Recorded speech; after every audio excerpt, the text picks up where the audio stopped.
Et si les États-Unis d'Amérique s'effondraient?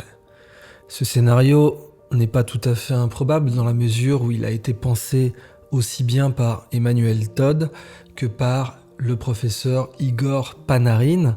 Dans les deux cas, cette anticipation a bien entendu nourri des controverses, mais elle est étayée dans le sens où tous les empires finissent par entrer en récession, voire à se fragmenter. Après tout, Vladimir Poutine a dit que l'effondrement de l'Union soviétique était la pire catastrophe géopolitique du XXe siècle et que sa mandature allait essentiellement consister à recouvrer l'influence de l'Union soviétique jusqu'à peut-être obtenir un Yalta 2.0. C'est d'ailleurs très précisément ce qu'a dit un proche de Poutine dernièrement à la télévision française. Peut-être que vous, les forces de l'OTAN, allez chercher à négocier un Yalta 2.0, et ce terme Yalta n'était pas anodin. D'une part parce qu'il s'agit bien sûr de la Crimée, mais d'autre part parce que Yalta a été le point culminant du rapport de force entre Staline et les autres puissances, malgré le fait que les États-Unis aient développé la bombe atomique, ce que Staline d'ailleurs savait déjà très bien, puisque ses réseaux d'espionnage avaient totalement infiltré le projet Manhattan. Alors, encore une fois, je ne veux pas faire d'anti-américanisme primaire, et je vais même vous dire que aujourd'hui, si les États-Unis d'Amérique s'effondraient, ce serait une catastrophe géopolitique. Vous allez me dire, mais comment? Les bouchers de l'Irak, ceux qui ont massacré l'Afghanistan, ceux qui ont déstabilisé la Syrie, ceux qui ont détruit la Libye? Eh oui, c'est catastrophique à dire, mais c'est comme ça, dans le sens où les États-Unis sont devenus too big to fail en relation internationale. Ils sont devenus comme une banque systémique, comme ces market makers. Je pense toujours à l'inénarrable Citadel qui contrôle aujourd'hui plus de 40% des transactions, là où Madoff, par exemple, en market making n'avait dû culminer qu'à 20%. Et on voit aujourd'hui d'ailleurs des affaires antitrust émerger, notamment pour les géants de la technologie. Google et Facebook se retrouvent sur la sellette. Mais on ne peut pas faire un procès antitrust aux États-Unis d'Amérique, même si leur poids sur les relations internationales est absolument inimaginable aujourd'hui. Les États-Unis se sont rendus tellement importants dans les affaires étrangères, dans les relations entre nations souveraines. S'ils venaient à s'effondrer, ce serait une catastrophe qui emporterait avec elle des dizaines de millions de vies, certainement. Comment imaginer ça? Alors même que nous n'avons plus un équilibre des puissances comme pendant la guerre froide, où l'Union soviétique équilibrait tant bien que mal l'influence américaine, et où déjà des pays comme la France cherchaient à être non alignés et à avoir une politique étrangère qui allait équilibrer les deux parties. Eh bien parce que les États-Unis ont aujourd'hui la plus grande diplomatie du monde, la monnaie de réserve mondiale, la plus grande logistique militaire au monde, avec des capacités de projection sans commune mesure. Si vous considérez le fait que la France a un seul porte-avions et que vous le rapportez au nombre gargantuesque de porte-avions dont disposent les États-Unis, vous aurez compris dans quelle mesure ils sont devenus too big to fail. Et c'est ça fondamentalement le problème. C'est l'immaturité des relations entre États. Depuis la fin de la guerre de 30 ans, en 1648, on a un ordre dit westphalien avec le traité de Westphalie, négocié par le cardinal Mazarin, grand précurseur de Talleyrand, qui s'identifiait beaucoup à lui d'ailleurs, et Talleyrand négociera essentiellement un traité à la westphalienne en 1815 avec le congrès de Vienne. Eh bien, les relations internationales n'ont pas vraiment évolué. On a des compromis dictés par le rapport de force, et quand le rapport de force entre nations évolue, on a des guerres, on a une redistribution des cartes. Et le fait qu'on pense exactement de la même façon qu'en 1648, aujourd'hui, alors qu'on a la bombe atomique, alors qu'on a des armées colossales et industrialisées, et même informatisées, et même demain noétisées, c'est-à-dire munies d'intelligence artificielle, est la raison pour laquelle les États-Unis sont too big to fail dans les relations internationales. Pour avoir de la stabilité dans un système westphalien, et même en réalité on pourrait remonter à la Rome antique, la Pax Romana, eh bien il faut avoir un ultra dominant. Un empire qui va éclater tout le monde, qui va totalement abuser du fait qu'il peut éclater tout le monde, qui va totalement abuser du fait qu'il peut romaniser à l'époque des Romains, américaniser les élites. Rappelons que les Romains romanisaient en prenant en otage les fils des nobles des peuples fédérés qu'ils avaient soumis. Ils les amenaient à Rome, leur faisaient parler latin, leur apprenaient la stratégie militaire et le système légal romain, de sorte que quand ces jeunes des peuples fédérés décidassent de rentrer dans leurs régions respectives, eh bien, ils allassent les romaniser en construisant des termes, en utilisant la jurisprudence romaine et d'une façon générale en imposant davantage le latin, aussi bien dans les transactions commerciales que judiciaires. Eh bien, les Américains font pareil avec la French American Foundation dans le cas français, mais avec le pouvoir d'attraction redoutable de leurs universités, qui restent aujourd'hui les meilleures au monde, et par lesquelles ils peuvent attirer les jeunes élites de toutes les nations périphériques pour, là aussi, faire en sorte qu'elles allassent prêcher le credo américain. On doit comparer bien sûr l'Empire américain à l'Empire romain, et c'est toujours amusant de faire cette comparaison, dans le sens où les Américains utilisent l'aigle comme symbole et utilisent le faisceau de licteurs aussi comme symbole qu'on retrouve sur la statue d'Abraham Lincoln, ainsi que les éclairs et les olives. D'ailleurs, Poutine l'avait bien rappelé au chef de la diplomatie américaine à l'époque, quand il était venu lui rendre visite, je crois que c'était Bolton. Il lui avait dit, normalement, votre aigle a d'un côté les éclairs et de l'autre les olives. Qu'est-ce qui s'est passé avec les olives? Vous avez mangé toutes les olives? Eh bien, c'est fondamentalement parce que l'Empire américain se prend pour l'héritier de l'Empire romain, même si l'Empire romain demeure le dernier à être parvenu à unifier toute la Méditerranée. Aucun empire n'a plus jamais unifié toute la Méditerranée.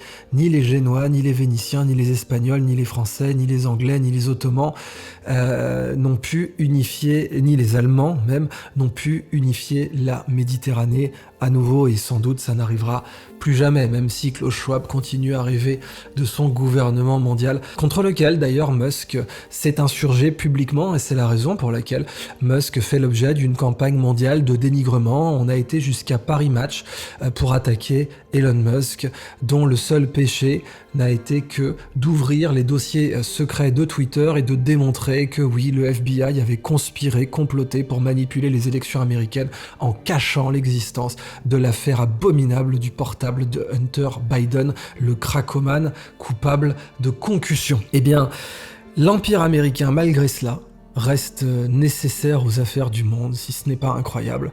Que se passerait-il si l'Empire américain s'effondrait?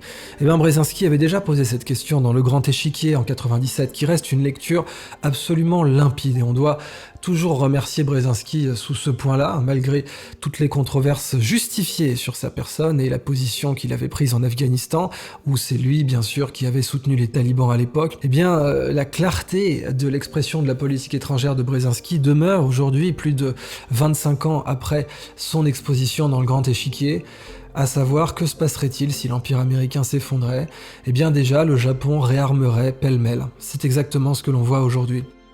Et oui, sans l'Empire américain, qu'est-ce qui empêcherait la Chine d'envahir le Japon, ou en tout cas de lui déclarer la guerre, et de revendiquer les îles Senkaku, les îles Diaoyuda pour les Chinois? Enfin, les îles Diaoyu, puisque Da signifie les îles. Eh bien rien, en fait. Rien du tout, à part la capacité du Japon à développer l'arme nucléaire.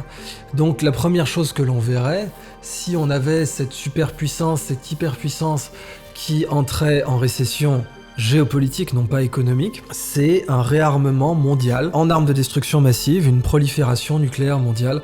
Tous les pays qui pourraient s'armer avec des bombes H s'armeraient en conséquence. Ça inclut bien entendu le Japon, mais aussi l'Allemagne, mais aussi plusieurs pays africains, mais très certainement l'Iran, qui serait justifié en cela. On pourrait se dire, non, si les États-Unis s'effondrent, l'Iran n'aurait plus aucune raison d'avoir la bombe. Bah, pas du tout, parce qu'il reste des puissances nucléaires dans la région, à savoir le Pakistan, Israël, mais aussi la Russie. La Turquie aussi serait très tentée de développer l'arme atomique. Donc, d'une façon générale, on verrait un réarmement nucléaire généralisé, et le fait que l'Amérique du Sud, par la doctrine Monroe, n'ait aucune puissance nucléaire, eh bien, ce fait mourrait avec avec l'Empire américain, dans le sens où le Brésil serait extrêmement tenté de développer l'arme atomique, et il en a les capacités scientifiques et techniques, même s'il n'a pas forcément les capacités pour avoir une grande industrie des lanceurs nucléaires. Donc la première chose que l'on verrait, ce serait une Afrique du Sud, enfin tous les BRICS s'armer nucléairement, par ceux bien sûr qui le sont déjà, comme la Chine, la Russie et l'Inde, mais on verrait donc le Brésil, l'Afrique du Sud s'armer nucléairement, et le Japon s'armer nucléairement, et je ne vois pas ce qui retiendrait la Malaisie de s'armer nucléairement aussi, et là on serait dans un monde qui serait beaucoup plus dangereux. Alors, d'un côté, on a donc le fait que les États-Unis abusent totalement du fait qu'ils sont too big to fail en géopolitique, parce que soyons clairs, si jamais la Malaisie et le Japon décidaient de s'armer nucléairement, ce n'est pas la France, ce n'est pas le Royaume-Uni qui pourrait les en empêcher. Et je vais même dire mieux, si jamais l'Allemagne, qui est pourtant voisine de la France, décidait de s'armer nucléairement, la France ne serait aujourd'hui pas du tout en mesure de l'en empêcher. Même si les États-Unis s'étaient effondrés, même si l'OTAN s'était effondrée, bien sûr, parce qu'il faudrait déjà que l'OTAN fut effondré à ce moment-là, et bien même dans ce scénario-là, la France n'aurait pas la possibilité diplomatique d'empêcher l'Allemagne de s'armer nucléairement, ce qu'elle ferait donc très promptement. Et évidemment, on se retrouverait avec un monde beaucoup plus dangereux, certes, dans lequel on aurait des acteurs locaux qui domineraient les autres, on aurait des puissances régionales qui domineraient les autres, et un tel monde, évidemment, s'accompagnerait de guerres supplémentaires. Donc, on ne doit pas souhaiter l'effondrement de l'Empire américain. On doit souhaiter son rééquilibrage, on doit souhaiter un plus grand multipolarisme, on doit souhaiter une émergence des BRICS et une capacité non seulement à développer des puissances militaires locales, mais surtout des puissances diplomatiques. La capacité d'arbitrage locaux est ce qui manque en fait à ce monde. Comme on est dans un monde qui pense encore, comme à l'époque de la Pax Romana, matiner des quelques rares innovations de la paix de Westphalie, et je dis rares même si on les enseigne pendant des années à Sciences Po, elles demeurent rares par rapport à ce qui se faisait déjà du temps de la Rome antique, avec le clientélisme et avec fondamentalement le rapport de force, c'est-à-dire que les relations internationales restent entièrement dictées par le rapport de force, dans le sens où les États-Unis, parce qu'ils sont les plus forts, peuvent violer le droit international, et toute autre nation qui serait la plus forte pourrait aussi violer le droit international absolument impunément. Aujourd'hui, une grande partie de la stabilité du monde est due au fait que les États-Unis peuvent botter le cul de n'importe quel pays s'ils le souhaitent, soit diplomatiquement si le pays est nucléaire, soit économiquement, comme ils le font avec la Russie, même si la Russie s'est parfaitement entraînée et a été totalement capable de survivre à son débranchement de SWIFT, ce qui n'était pas le cas de la Grèce. Et d'ailleurs on peut penser que Bruno Le Maire, aka Nono le rigolo, a vraiment cru un instant que la Russie était comme la Grèce et que la débrancher du réseau SWIFT allait suffire à la mettre à genoux. Ce n'est bien entendu pas le cas, et rappelez-vous, les médias beaufs en France ont continué à dire que la Russie allait être mise à genoux. C'était bien entendu un mensonge au peuple. Mais cependant, les États-Unis ont le pouvoir et le rapport de force le plus dominant, non seulement actuellement, mais dans toute l'histoire de l'humanité. Aucune nation n'a été capable d'imposer sa volonté n'importe où dans le monde de la façon dont les États-Unis peuvent le faire aujourd'hui, y compris par des techniques de guerre économique extrêmement avancées. Et si les États-Unis s'effondraient, eh bien le monde deviendrait beaucoup plus dangereux, beaucoup plus instable. Des guerres régionales de haute intensité, je parle de guerre du niveau de la guerre Iran-Irak qui pourtant a été voulue par les États-Unis, eh bien émergeraient un peu partout, dans toutes les zones de reconfiguration, et on se retrouverait à nécessiter des arbitrages, mais sans que les Nations Unies puissent faire quoi que ce soit, puisqu'après tout, on a créé la Société des Nations pour prévenir la Deuxième Guerre mondiale. Elle n'y est pas parvenue. On a créé les Nations Unies pour prévenir la guerre froide. Elles n'y sont pas du tout parvenues. Aujourd'hui, nous ne sommes pas mieux avancés qu'en 1914. On continue à avoir une politique internationale basée sur les traités bilatéraux. Simplement, on a l'illusion que les Nations Unies fonctionnent comme système de maintien de la paix parce que les États-Unis aujourd'hui sont capables de botter le cul d'à peu près 80%, 90% des nations du monde, et que leur budget militaire est supérieur au budget des 5 prochaines nations réunies.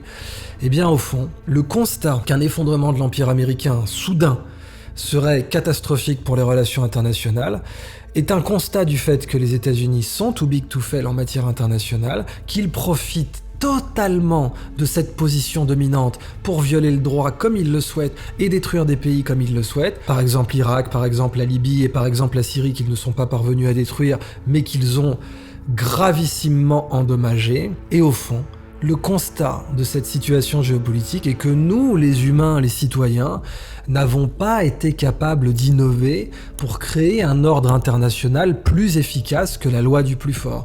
Nous n'avons pas été capables d'innover pour créer un système de relations entre peuples et nations souveraines qui puisse s'autoréguler, qui puisse fonctionner. Eh bien, si je voulais être idéaliste, je conclurais par le point de vue de personnes comme Ali Ndao, maître soufi, fondateur de l'école soufie de paix et de service, ou comme la position absolument identique de Sadhguru, ou comme la position absolument identique de Martin Luther King.